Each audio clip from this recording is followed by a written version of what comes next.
All right, we're going to make a graph to figure out what is possibly the best gear ratio to get our fan boat to go fast. So after you've collected some data, we're going to graph it to see if it's conclusive or maybe inconclusive.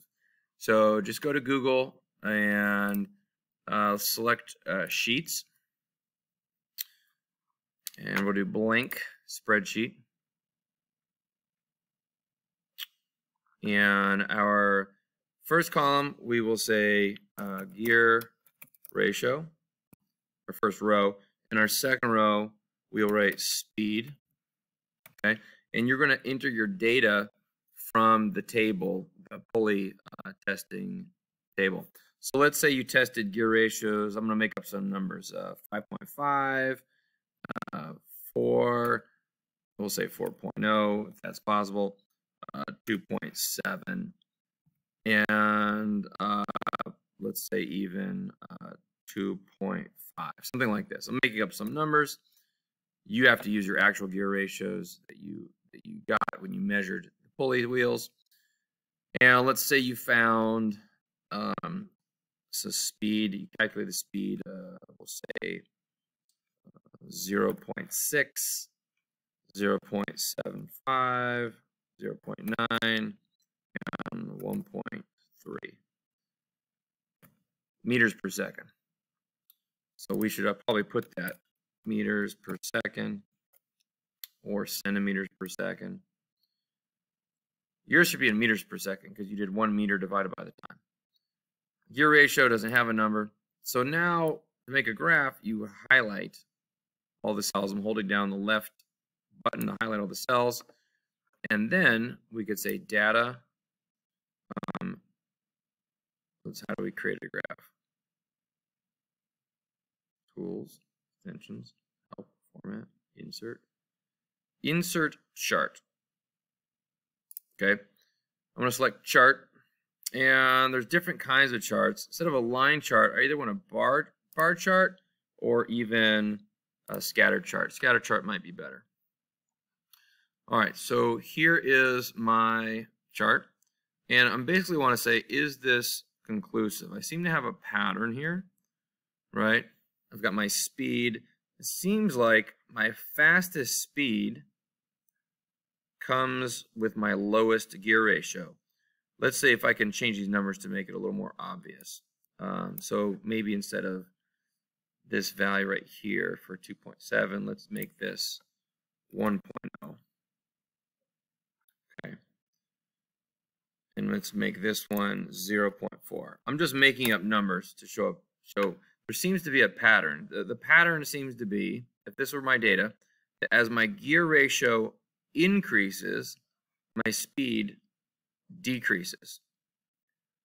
Well, I actually want the boat to go as fast as possible. So looks like the fastest, right, the highest speed is right here. And that's with the lowest gear ratio.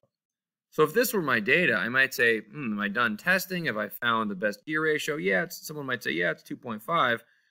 Well, I might actually say, no, it looks like if I keep lowering the gear ratio, it keeps going faster and faster. So I probably want to keep testing lower than 2.5 to see what happens, because I don't know if it's going to keep going faster. Well, then let's keep going. If it turns out that I go lower than 2.5 and then it comes back down and the speed decreases, well, then I might say, no, it looks like 2.5 was the best gear ratio.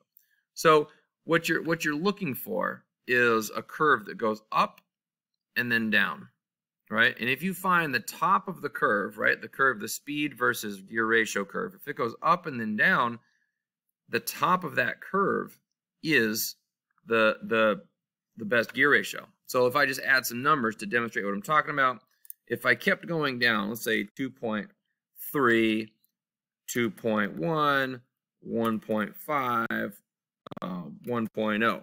And then if my numbers actually kept going up, say 1.5, and then back down to 1.2, and then 1.0, and then 0.7. If this were my graph, let's take a look at what this graph would look like.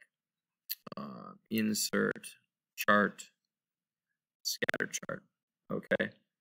If this were my graph, then it looks to me like, it looks like it peaks right about here. So I might do some more investigation with a gear ratio right around 2.2 to confirm that that's my highest speed, right? So this, again, this is the kind of graph you're looking for, a graph that goes up and then back down. It'll probably be a little smoother than this if you get good data. It probably would be a little bit smoother, like this one right here, you know, that says 1 at 2.7. Maybe this one, if we change it to 1.2, looks a little smoother, and this one, it peaked so high at 1.5, maybe it would be more realistic, be something like this. So maybe this is a kind of graph you're looking for. You know, and realistically, there's so many variables in terms of friction and whatnot that your graph might not be smooth, but you're trying as best as possible to look for where your graph peaks. So at this point, it might, you know, be conclusive and say, hey, my fastest speed occurs when my gear ratio is right around 2.3. So make sure you do enough testing to make the graph go up and then back down.